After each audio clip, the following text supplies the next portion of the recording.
নবাব সলিমুল্লাহ বীজ নাম রাখা যায়, ঢাকা ইউনিভার্সিটিতে নবাব সলিমুল্লাহ একটা চেয়ার রাখা যায়।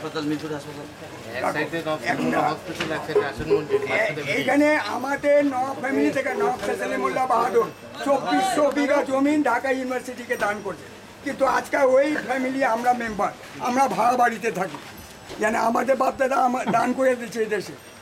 নবাব সলিমুল্লাহ ইয়েতিমখানা, নবাব সলিমুল্লাহ হল, এই মিটফোর্ড হসপিটাল, এই পানি লাইন, বিদ্যুৎ, এগুলি সব নবাব সলিমুল্লাহ অবদান, নবাব সলিমুল্লাহ দান, নবাব আব্দুল গনি দান।